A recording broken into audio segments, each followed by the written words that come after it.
Okay, here we go.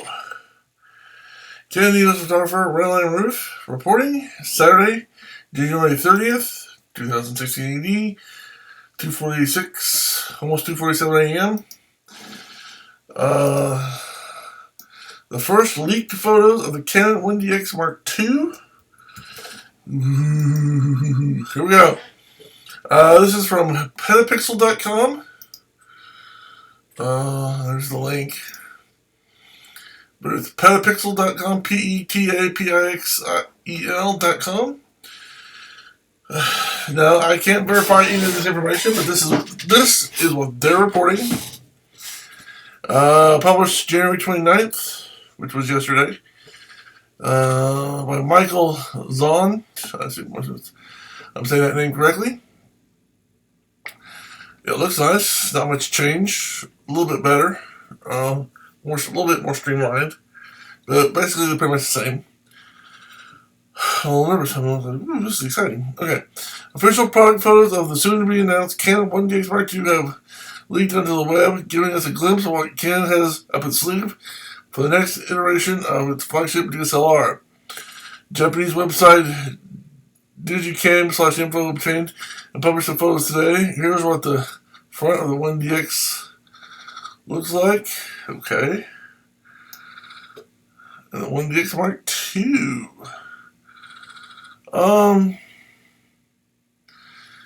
It's a little... It just looks like it's a little more modern. It's got a gray... It's got this gray band right here. I assume that's probably some advanced water sealing. See how it doesn't really have a... It just has a... Doesn't really have a band up here, but down here on the Mark II, it's got this silver band. So I'm assuming that has to do with water sealing. More enhanced water sealing. That would be my guess. I don't know for sure, but it makes sense that that is what that is. The area right here looks a little more modern. I know it's hard to believe, but compare this area to this area. Maybe it's just the angle of the light. Could be. The buttons look the same. Obviously, you've got the bottom battery grips, at least from this angle, looks more Nikon-like than Canon, which is kind of interesting. So let's see. Okay. We see anything from the top here. Wait, hold on. Let's see. The angle, it's not really.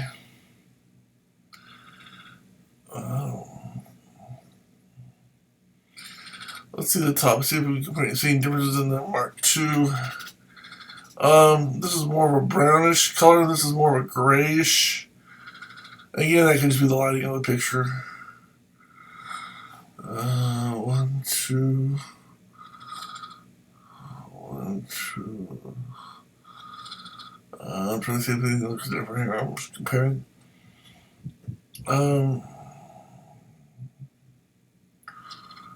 4.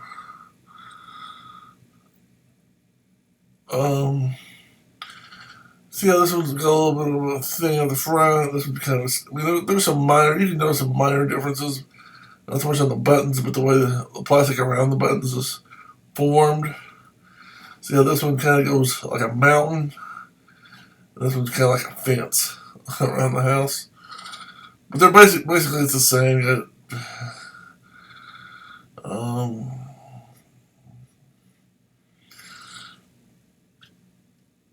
But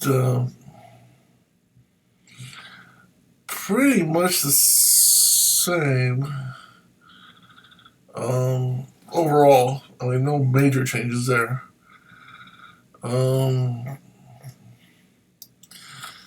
Let's see. I'm trying to compare notes here, or compare land. 1, 2, 3, 4. 1.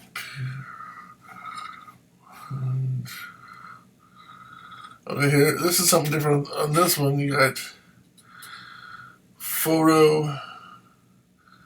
There's like photo and video, maybe a selection button. that's what that is. Or, you know, I'll have to look at that a little bit closer. But that looks a little different than it does down here with the icon. And then that may be like a twist from side to side where decide whether it's photo or video. As compared to the original 1DX, is just that blends the same. Okay, that looks about the same size. Maybe a little bit smaller. I can't. This one looks a little bit not much smaller, but like a slightly smaller.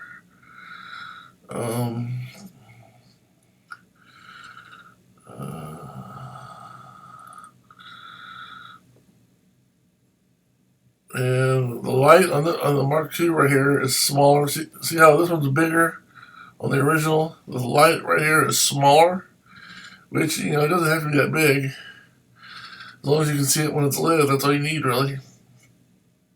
Saying that your cards are being written to.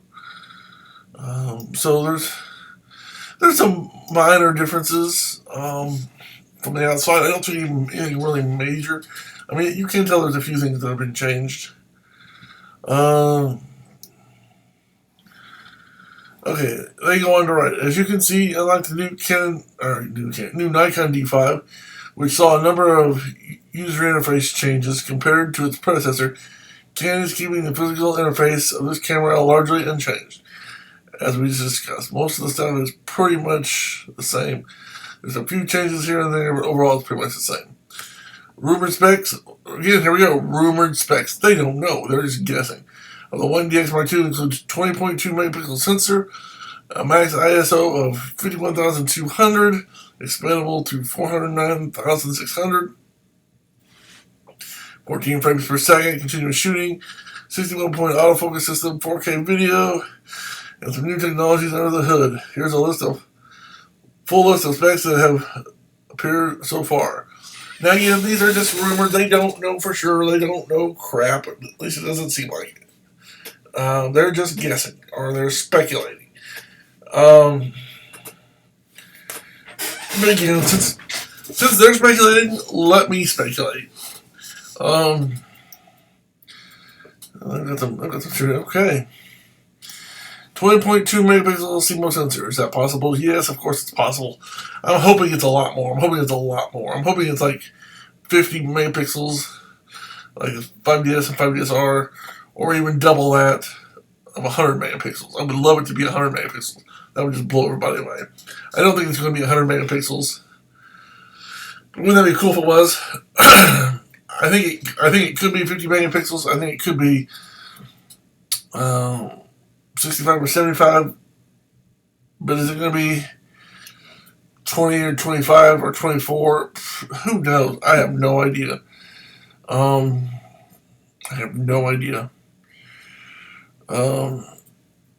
Dynamic range improvement, that's probably true. Dual pixel CMOS autofocus,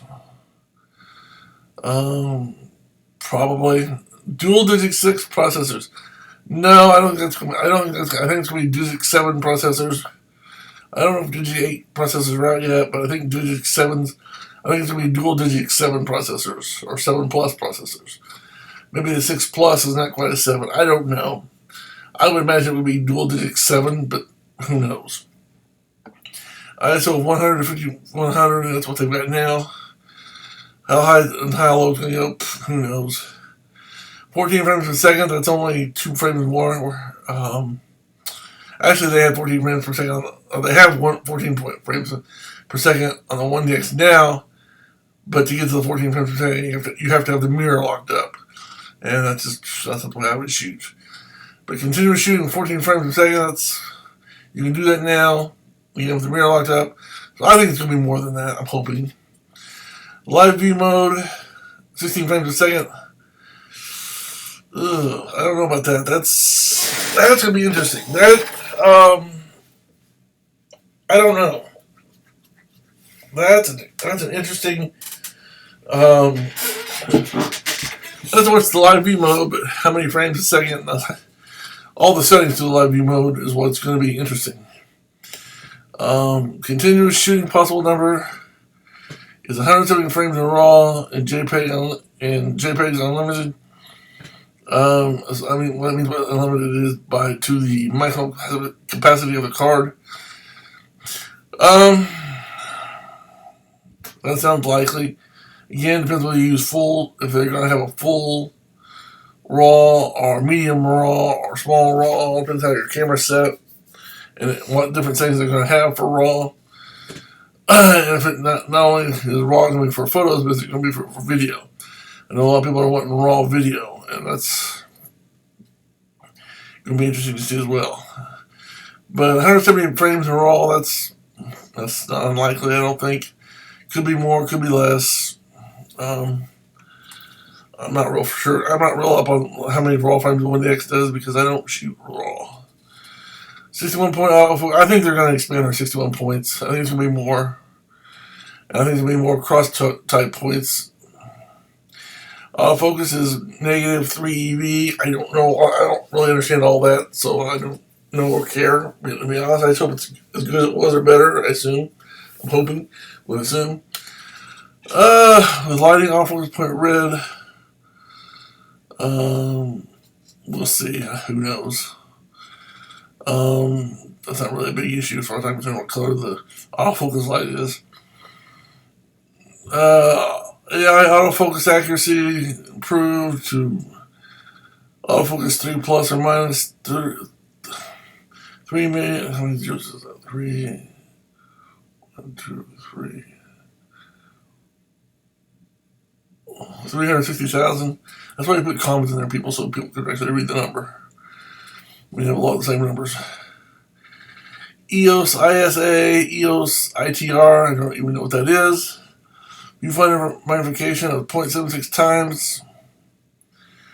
100% field of view. I want the 100% field of view. Magnification in the viewfinder is not really important to me. Video 4K at 60 frames per second. I think that's very possible. I think that's 4K video at 60 frames per second. Very likely. Now, is that going to be RAW or is that going to be Motion JPEG? Good question. I think it's going to be more like Motion JPEG. It could be RAW too. I don't know. We'll find out. My guess is it's definitely going to be Motion JPEG, and then maybe have 4K 60 frames per second RAW, full RAW. Don't know. We'll find out. Full HD at 120 frames per second. Yeah, that sounds likely. 4K video can be recorded with the internal CFast 2.0 media. I'm going to have to look at the CFast 2.0 media. I'm not really up to date. Is that the XQD card or is that something different? I'll have to look it up. In fact, I'm going to look it up later. Copy that. Movie Servo AF LCD monitor 3.2 inches. 1.62 million dots. Touch panel. That's the part that's going to be interesting. Is the back of the camera going to have a touch panel? And if it does, how useful will it be? Will it be just like the Nikon where you can just scroll through the pictures and pixel peep on the actual individual frames? Or are you going to be able to actually touch the different menus and sub-menus and navigate via the sub-menus? Or are you going to have to use the track wheel to navigate? So that'll be interesting if it has it, and if it does have it, how useful it will actually be. Camera digital lens optimizer. I'm not really familiar with that, but sounds interesting. Lens aberration correction. I think they've already got that on a lot of cameras, I think. Diffraction correction, CFast 2 and compact flash, dual card slots. It sounds to me like they're going to go like Nikon and have a replaceable drive unit in there where you can put in either your CF cards or your CFast 2.0 card. You know, if you got like a little thing that you can stick in there into the camera and it can read 2 cards, or you can pull it out and put it in a different one and it can read the compact flash cards. I don't know exactly what that is, or maybe it's just it's one setup where it can, where you slide the cards in, it can read either or card based on the size and the pin configuration. I don't know. I'm not really up on CFast 2.0, so I don't really know about the size and the compatibility with CF. I assume CFast 2.0 is faster than Compact Flash, which is hard to imagine because Compact Flash is pretty fast by my standards anyway. GPS built in, I hope that's true. That's one of those things you just want to have it on, and until you need the GPS information, you just want to know that it's working. You don't want to have to think about it or do anything about it. It does what it has to do, and then when you need to look up the information, it's there to be found easily. So I hope it's built in. 2-axis electronic level, more than likely. USB 3.0 terminal, HDMI terminal, I assume that's true. Wi-Fi option, that would be cool, because a lot of people want to be able to sync their iPhones or their Androids or their Samsung phones or whatever phone they're using to their, basically the idea, at least as I understand it, is, let's say you want to use your 1DX Mark II to very quickly upload pictures to the internet, whether it be Facebook or Flickr or whatever social media, like Instagram or whatever.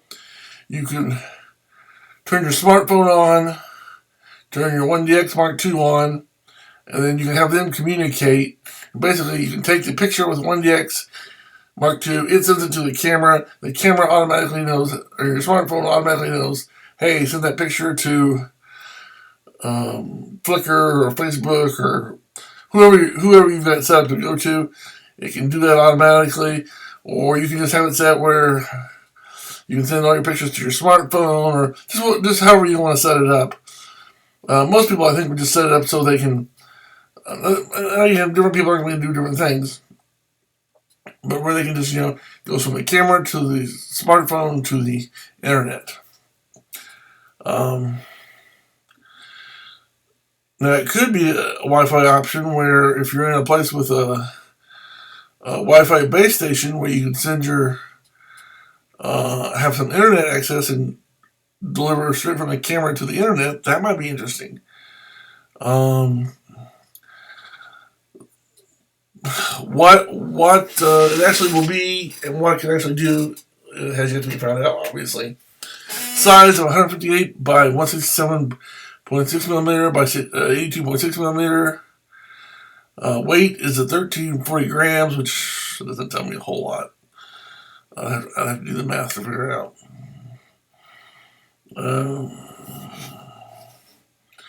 Let's see what they want to say. It says, this camera will reportedly be officially announced in the first week of February, next week. So stay tuned. Don't worry, I'm not going anywhere. And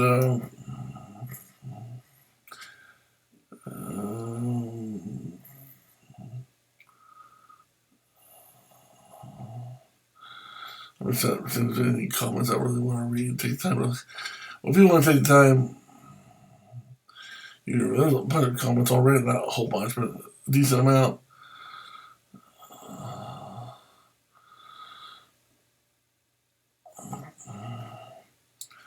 But anyway, there's a decent amount of comments. If you want to read them, you can take it. I'm not going to take the time to read other people's comments on this, but that is, according to Petapixel, that is their predicted rumored specs. Let's click on rumored specs and see what that has to say.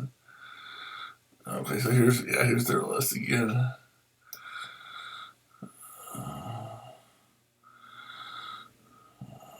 So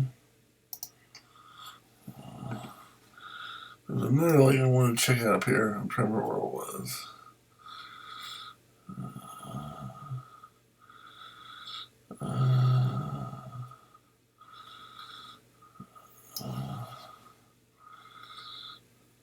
I'm not going to worry about them.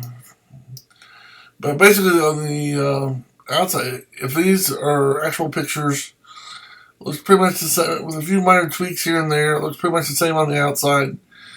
give or take, and the inside will have some improvements. Again, with this, if this list is correct, there are some decent improvements. Again, there's a lot of information we just don't know yet to see how good and how much better it's improved, and what's been improved, what hasn't, and how good it's been improved has yet to be seen. But this is what they're predicting. Only